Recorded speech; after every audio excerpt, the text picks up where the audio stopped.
Heart of a Woman. Okay guys, we're back, Heart of a Woman, and we're talking about your health and you. So Melissa, Yes. let's talk about fermented food. Now, I saw the post and I was thinking, of course, in my ignorance, fermented food. Tell me about fermented foods and how is that? How is it good for our bodies? So fermented foods, I came across fermented foods while studying. I'm still studying at the Institute for Integrative Nutrition. So I came across the term, and I've come across it before, but then I really delved into it to see what the benefits and so on were. And I realized that when we are able to create a superfood from a seemingly insignificant vegetable like cucumbers, for example, we're able to produce something that is so beneficial.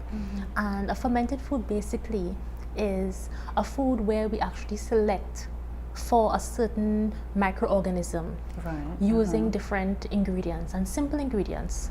And what I use for making, for example, a fermented pickle, what I would normally use is just salt and water.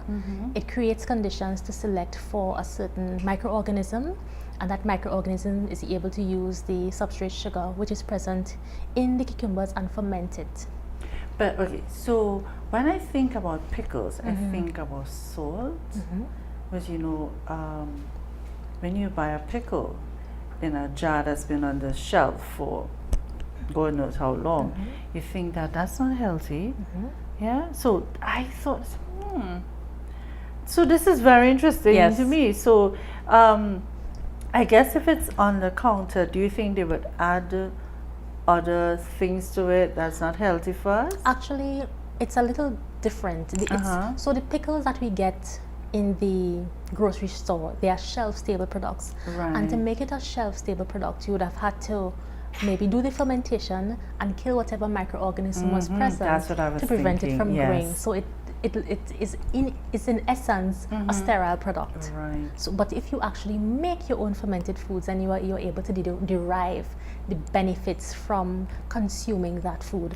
So what are some of the benefits? Oh my goodness, I remember when I first started making fermented foods, and I love pickles. Well, pickles not in traditional sense, but fermented cucumbers. So when I started doing that, I remember I did it because I was having a lot of gasiness and bloating. And after having consumed the fermented pickles or fermented cucumbers that I would have made for myself, I realized that my stomach actually felt happier. The gasiness and the bloating went considerably. I had more energy because we're actually feeding the microorganisms in our stomach. That's where most of our immunity is. And we do have microorganisms along our gastrointestinal tract, which need to be fed. And feeding them fermented foods keeps them happy. The good ones, at least. The good ones. You know, and the good ones are able to outcompete those which are not beneficial. And it creates balance. You feel so much better when you consume these foods. Because I know a lot of people suffer with gas. Gas, and you think it's normal. They think it's normal. It's because you didn't eat on time and all this. It's a norm. You take a gas tablets and you make other people uncomfortable around you.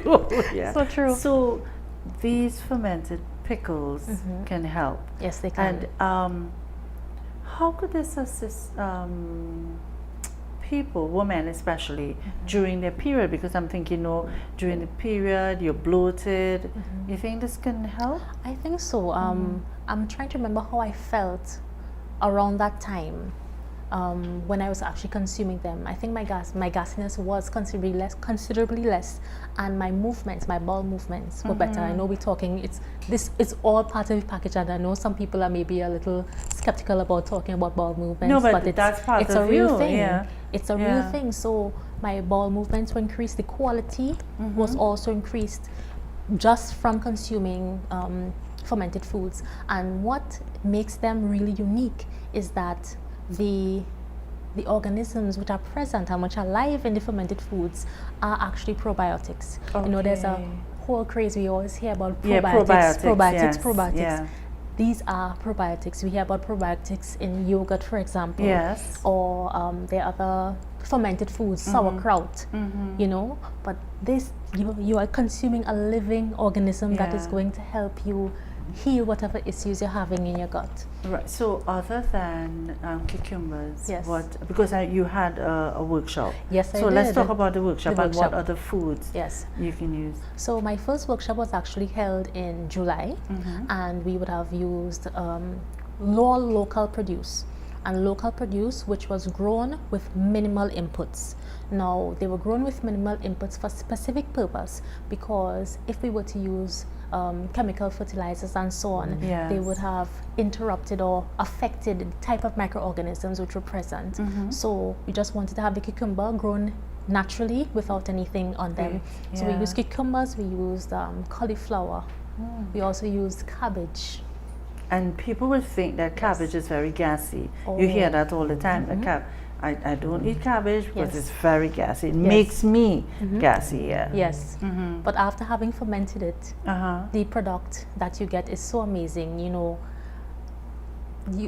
your body will thank you But for I am it. looking forward Yes. to getting some pickles from you. Yes, right? you are, Because I'm I love sure. pickles. I love pickles in my salad, but you know, I'm always worried to buy it off the shelf because different. I remember having some and they were quite salty. Yes, You know, so that was, and that gave me a headache. correct, because Yeah.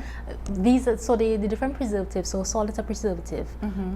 They add them so that they can increase the shelf life of the product. Yes, that makes But sense. when you do it yourself, you're able to control how much salt you put into it. Yes. You are able to control that so that you're not consuming more than you should on a regular basis. A thought just came to me, you know, that was what our grandparents and forefathers did. Ah, But we call it preserving. preserving. You know, when you think about There's it. so much they knew that we still We are sti- yet to learn. What did they eat? I'm thinking back to my grandmother.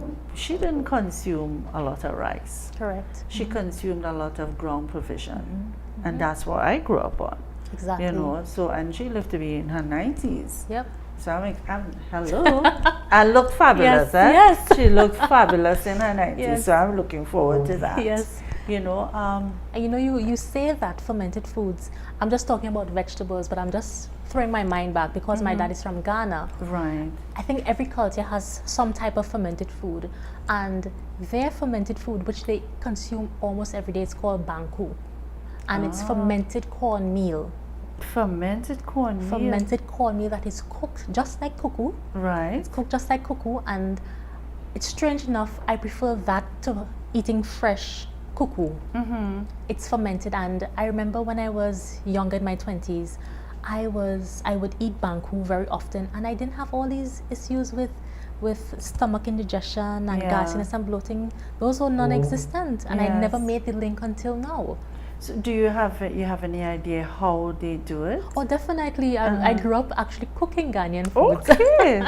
So That I might have be both. something we may have to do. Yes. So how would they prepare? So basically, what you need is just you need some water and you need cornmeal, preferably maybe the ground cornmeal, but whatever cornmeal you have is fine. So you have the cornmeal, you mix it with some water, Right. and you set it. You put it in a container on your countertop. Yeah. You loosely cover it, and you cover it with a cloth, and that ferments. Now, people may not be accustomed to the smell. I've gotten used to what it smells And like. we would think, well, gosh, it's Something spoiled. is Yeah. spoiled. Yeah. Yeah, but you can ferment it very, very simply, and So then you leave dip. it for a day, a week. Can be left for quite a while. After it's reached its peak fermentation in a few days, maybe 2 to 5 days. What you can do is refrigerate it.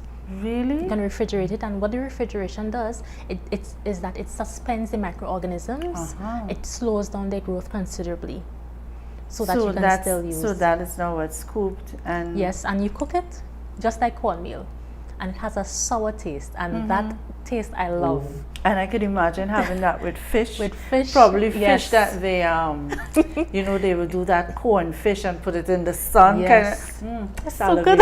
As am I.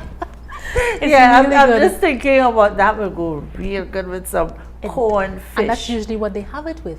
But they have it with fish, but they have it with fried fish, and fried fish that is fried dry without flour. Without flour, and Yes. I'll call it a chutney. They call it. I always grew up hearing the word pepper. It's actually pepper, but that's how the Ghanaians pronounce it, Pepper, pepper. yeah. And that's a mixture of tomatoes, onions, hot peppers, some garlic, some ginger, all Right. blended with some lime juice or vinegar and some salt. And you So eat that's that. something like a little salsa kind of Yes. something. And that goes with your banku. Interesting. Oh gosh, I and- want some banku. Yeah. Yes. That is really good Yep, right now. Yeah. So we have about 3 minutes before we go to break. Let's talk quickly about gut health. Yes. Because we don't think that our gut, you know, our abs, that these things are important, but I'm observing you have younger people with high stomachs, Yeah. Yeah. males, you High know, with stomachs. high stomachs, young people. So gut health is important. Gut health is extremely important, and maybe we don't realize it or recognize it, but what happens is that, or what people may not know, is that most of our immunity is along our gastrointestinal tract. So we must take care of the microorganisms which are present. So something as simple as going to the washroom. Now most of us eat 3 times. Let's say, for argument's sake, we eat 3 times per day. Many of us don't go to the washroom to eliminate 3 times per day. So that's why sometimes you have people with very high stomachs. It's because something is wrong somewhere. You know, it's because of the types of foods that we're eating. We're not nurturing what is inside there, and we're just eating because it tastes good. But we have to really eat and be mindful of what we're doing to our gut microflora, and it's how we're treating ourselves generally. We really have to be mindful of how we are. How we're treating ourselves. Very, very important. So because the more I read and as you saying with your hair, I think my journey now, I've always tried to take care of myself. But you know, when you're younger, you say, well, yeah, take care of yourself. Your taking care of yourself is to fit into an outfit. Correct. Until you get until you get old and you realize I need to really seriously start looking at, and that has been my journey, and still, you know, I'm on this journey to eat better, to live better, to have a better mood, to be able to manage things better. Correct. You know, and I start looking at gut health as well, and especially women, we suffer from bad period pains and cramps and all these things, and it doesn't have to be so. Exactly. I think all these things, and I wish somebody told me that before. So you have had to go through that pain. Exactly. I understand. So you know, so those things are important. It's all connected. As women, we need to really start looking at the things that affect us as women. Yeah. Correct. So it's not just a physical thing. No, it's not. It's spiritual, it's emotional, everything is connected. You know, everything is connected. Even I believe to the people we have around us. Oh my goodness. Everything plays a critical role. Exactly. You know, some of us may be in toxic relationships and we realize that our energy is being drained. You know, we may be at work and we realize that we hate, I don't like using that word, it's a very strong word. But we actually hate going to work because of how it makes us feel. So we have to listen to our bodies. Our bodies are inherently wise, and they have been imbued with a certain wisdom that, you know, it tells us when something is off. So if you're feeling like that all the time, then some changes need to be made. So guys, so much information, Melissa. I mean, we're taking another break and we'll be right back. Thank you. Heart of a Woman.